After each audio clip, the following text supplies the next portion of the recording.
Hello there, this is Charlie and you're listening to the TestIO Open Mic Podcast, Internal Edition, a podcast created by testers and team leaders for you. In previous episodes, Terry, Esteban and I discussed how to spot duplicates like a pro, the information you have to consider when selecting the correct severity of a bug, and even all you need to know about reproductions. Today we're going to talk about the setup of a test, why sometimes we might find confusing or not exactly clear information on test cycles. Sup guys, I'm really happy to be back. Welcome to another episode of our internal podcast. How's everything? Everything is going well. This is Terry. And one thing I've learned in life is that if you can make it up and out of bed the next day, then it starts off as a great day. So it's been a great day thus far. It is. Same here. I'm out of bed, so great day. Good Yes. to be back. So testing setup, what's that? Well, this is the features and type of bugs in scope, the out of scope section, and also the additional requirements section of a test. The elements that Marcus has called the hard fact of a test. During the miniseries Work Smarter, Not Harder. Go check it out on the list of episodes wherever you listen to our podcast or on our YouTube channel. These elements may or may not be clear, consistent while testing. Why so? Well, in our Academy article, Confusing Instructions, you can find a very good explanation. Customers reuse previous tests and sometimes they only adjust some sections, like severities and additional requirements. However, features are usually not adjusted. So sometimes feature descriptions and other sections of tests contradict each other. So chances are that sometimes what you read is not what you see, And this is not all, isn't it, guys? No. And before we get into more specifics about test instruction issues, just to bear in mind one general piece of information for context, especially for new testers. Please. Exploratory testing, as well as most testing, is hard. And so, what you need to do is you'll run into obstacles and other things that seemingly will stop you. Do not be discouraged. Put on your big boy pants or what have you, and just continue to keep your nose to the grindstone. But more importantly, be aware that you're not alone in this journey. We, the people who work in the community management team, are here to help you on your journey to be a better tester.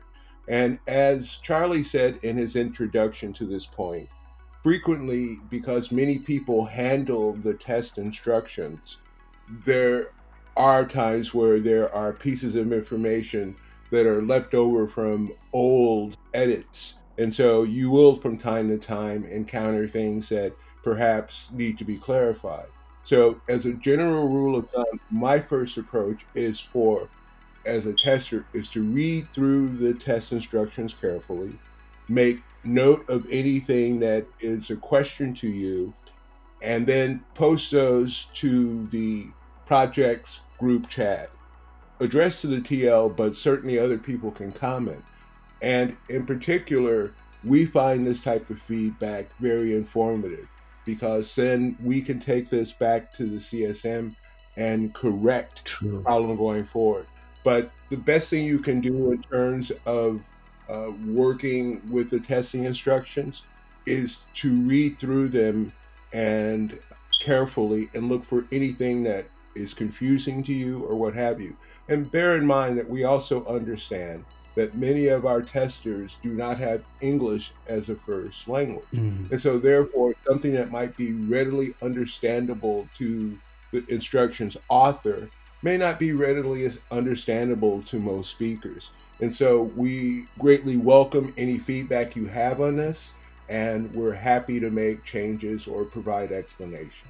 Thank you, Terry. One last thing that I think also is not 100% related to confusing test instructions, but with what usually happens is testers go to a test from a customer, and then the next day there is a Mm, second test from the same customer, and the instructions changed a little bit, but they come with the thought of the previous test.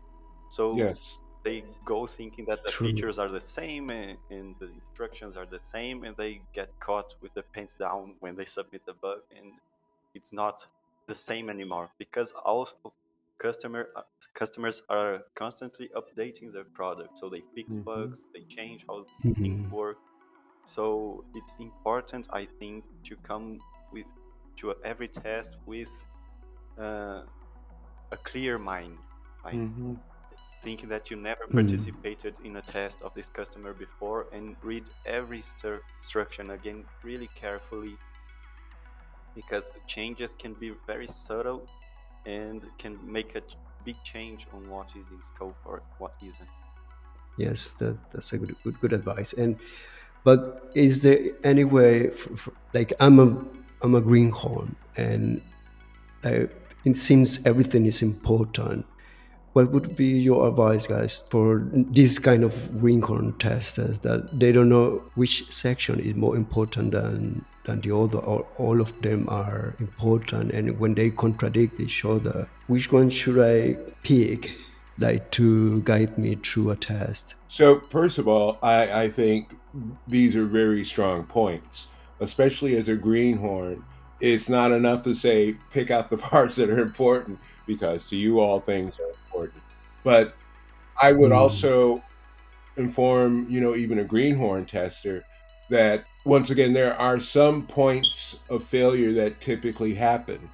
And as you become a more experienced tester, this will be known to you. For instance, if it's a customer who has had many test cycles for a given product, credentials always are a point of frustration. mm, Sometimes they, for yeah, reasons unbeknownst to me, there are limits on the number of testers who can sign up for a set of credentials. Go figure. Or there'll be a time when the particular credentials were valid for. So, for instance, I've worked on many a test where it's 2 months after the initial test and the credentials no longer work. So yeah. always, if you're a newbie, the first thing you should do is make sure that the credentials for the particular application work. Another area that typically changes or is a problem are differences, and this was alluded to before, differences in features. So the feature descriptions are generally written for the first Mm, test run. If we're lucky, they're updated throughout the test runs, but frequently not. And again, credentials and test descriptions are 2 points where there could be a difference in what you observe as opposed to what you read. So in those instances, once again, I think the best thing you can do as a greenhorn, frankly, or any tester, is when you get a mm, test application that you've not worked with before, is to read through each of the feature descriptions carefully, note any functionality description about how the feature works in these descriptions, and then try them yourself to see if you can understand how the feature works. Because the best thing you can do mm, as a tester is familiarize yourself with the product's UI and how the feature description says that the product should work. And by the way, if you're working through the feature descriptions example and you can't make sense of it, or it doesn't work the way you had would think from reading it, it could be a bug. So it could so be. it's always important to start with that. Try to, as best as you can, understand how the particular feature works and how you as an end user would use it. And from that, you can then use that as a springboard to try other and various test scenarios. So one thing to keep in mind is that there are some features that are written by TestIO itself. Hmm. Uh, the platform usually provides some template feature description, especially on we call sales tests, which are a Mm. test that we provide for Mm, customers that we want to uh, have Test.io as their QA platform. So what usually happens is we write a broad feature description that might not match 100% on how the product works. So I have some examples from the top of my head here that I remembered. Please. One really common is registration and account. The feature description usually states you might receive an email after creating an account. The email is in scope. That is one of the template features we provide. So it's very common to have testers submit a bug about that when it's not actually a bug. It's just that we are using a template feature description. Another one is the wish list. Our template usually says, you should be able to sort products on the and that usually doesn't match any product, but it happens that some customers enable that feature. And another common mistake, not mistake, but another common confusing instructions that happen. Misleading part. There is also the feature description states something, and the out of scope section or the additional information section says that part is out of scope. So let me try giving an example. Yes, I've seen. Let's say the wish list, for example. Let's say the wish list feature states you should be able to edit the product, and in the out of scope it says you should not test the edit feature in the wish list. So out of scope usually takes precedence over the feature descriptions because, as we said, the feature descriptions usually are used in multiple tests without update, and the out of scope and additional information are usually updated more often. There is also an issue with bug types and bug severities that is confusing to testers sometimes. They see critical, high, and low bugs enabled, but the out of scope section says low bugs are out of scope. So those are pretty common. That's classic. Dangerous areas when testing that it's really good to pay attention to avoid rejections. Thank you, Steve. We have already touched a little bit the next part, and is how can testers can avoid this kind of misleading parts of test to save time, test better, and avoid unnecessary rejections? I think we covered this in macro, but I will reemphasize a couple of critical points. Please. The first thing is, as I said before, is to familiarize yourself with how the product is supposed to work by carefully reading through and working through the examples that are presented in the feature descriptions. And to Esteval's point, hopefully these are up to date, but if they're not, I as a TL and we as the people who help manage tests appreciate when you point out to us that, that either the feature has changed or the feature description is incorrect, etc., so that we can get those things corrected. So again, work through the feature description examples and make sure that you understand how the product is supposed to function. The second thing that I would suggest is spending some time working through the features will not only help you understand this particular product, but will also make you over time a better exploratory tester, because you come to have a feel for certain types of application implementations. So for instance, the kind of test where where you're supposed to participate in some type of quiz. Well, they will have bugs that manifest for those types of applications. For instance, sometimes there are more than one answer that is correct, which shouldn't be. And once again, as you gain more experience with the various types of applications that we examine, you'll start to know what the typical pressure points are and how to apply it.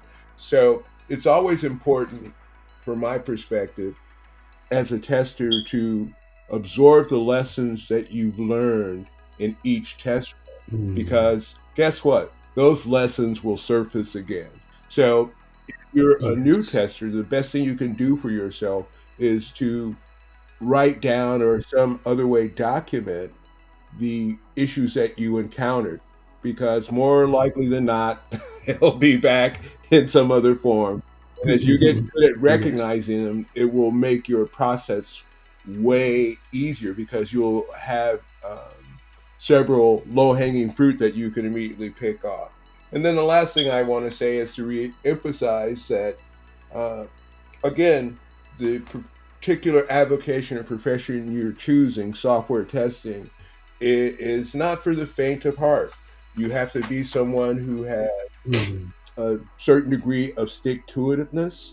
You have to be someone who, in the face of other people telling you it's not an issue, being able to marshal facts and articulate your case in mm, such a way that you can prove to them it is an issue. And then, last but not least, do not take rejection personally. As you might suspect, yes. if you're the author of a software product and some person you never met was telling you that you were wrong, you might get your cackles up and become so the one skill that all QA people need to develop is a way of expressing bad news in a way that it can be heard by people and not be heard by them in a subjective way, but in an objective way. I.e., I'm presenting this to you because this negatively affects the customer and we need to resolve. It's not about, whether or not you're good at doing uh, Btrieve type searches or what have you. It's the effect on the Mm, user that we're concerned with. It's not a personal thing.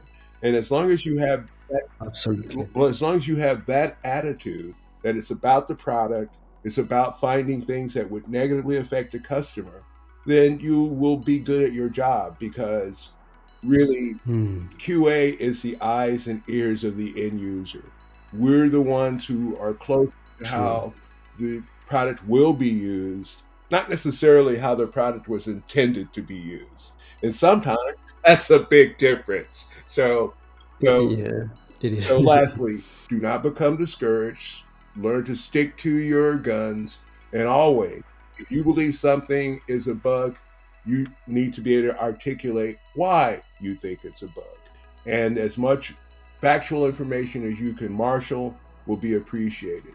If you do those things, it is unlikely, unless, of course, you're reporting a duplicate, that you're going to have a rejection. And again, with duplicates, please, you have the known issue list available to you at the start of the test run. Create a separate tab with that list open so that as you file a bug, you can scan it to make sure that this is not a known issue. And also, you should be aware of the bugs that are being found during the test run. Keep that tab open as well. So, if you avoid duplicates and you're careful in how you describe the bug and marshal your facts, and you can, in fact, Mm, prove it to your own satisfaction that it's a bug, then it's unlikely it'll be rejected unless, of course, it's a duplicate. yes, which is very important just to describe what we think it is about, and that is already a good thing to do because exploratory testing, as the name states, is risky, but that is also exciting. Yes. I mean, just go explore, find bugs in the wild, and that's it. And that's already exciting, I think. And just one additional comment. So the reason why people, software developers, come to us is because if you've worked on any software project that's of any length, you will know this. So you'll find a Mm. bug, and then over the course of the project, the bug doesn't get fixed, but everyone becomes used to it. And so everyone knows you rub your left elbow and stomp your right foot, and it'll work. I mean, it's no big deal. But because Yeah. we are new to the process, we tell them that's whack and they need to fix it. So, always late in the software development process, having a fresh set of eyes is important because It is. they will look at and attack the things that you become essentially used to.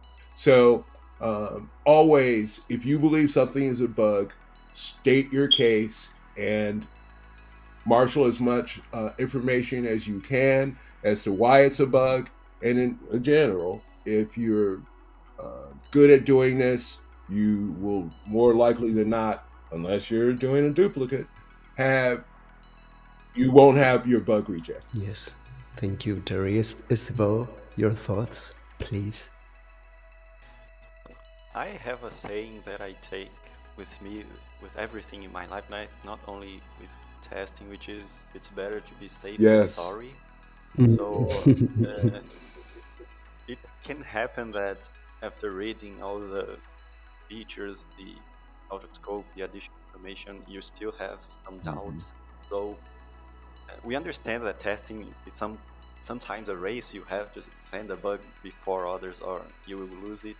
But I believe that if a tester is interested in improving the quality score, improving the skills as a tester overall, it's better to ask in chat and maybe miss the bug Mhm. than Mm. to sometimes submit 10 or 15 bugs and that in the end turn out to be out of scope or not relevant to the Mhm. test. So uh, I usually go with it's better to ask in chat. Sometimes even a fellow tester will answer you quicker than a team Mm. leader because we have a great Mhm. community here. So keep in mind that quality trumps quantity, especially uh, when you are testing in such a fast-paced community. So some examples I also would like to add because I forgot in the last time I Please. talked. It's very common to see testers submitting bugs. For example, a customer provides credentials and the tester goes to try those credentials, they don't work. And then they submit a bug. And this is not a valid bug. We say this is a setup Mhm. issue because either the customer provided incorrect credentials or another tester changed the password. This happens a lot. We see a lot of tests failing because someone changes the password of the accounts that need to be. Mm. So if you're not able to access the environment or something is blocking the testing, you should not submit a bug. You should ask in chat, hey team leader, what can I do because I can't test? Because if you do submit a bug about that, it is most likely going to be Mm. rejected. Absolutely. There you have it, guys. Now you know why sometimes things get a little tricky with test instructions, and more importantly, how to test with confidence without wasting time on producing reports like those about features inconsistencies and avoid unnecessary reactions. Thank you, Terry and Esteban. Oh, I just remembered another one because it happens Come that again? sometimes the test says the testers should test a version of an app and the link provided leads to a different version. Yes. So forgot about True.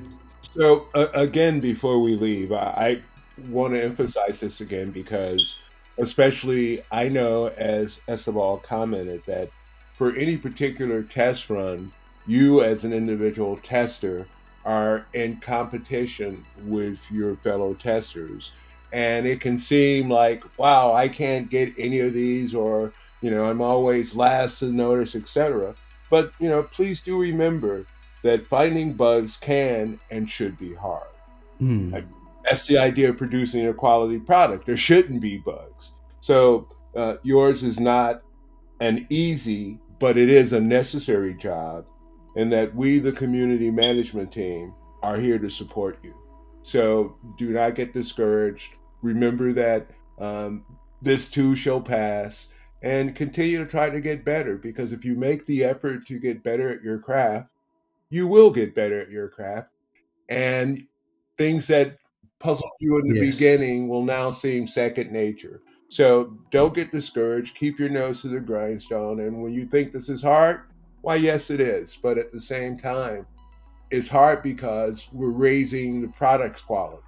If it were easy to find bugs, that's not a shipping product. So the fact that you're able to find a bug in a product that is supposedly a release candidate, you've done a great service for Mm, the customer.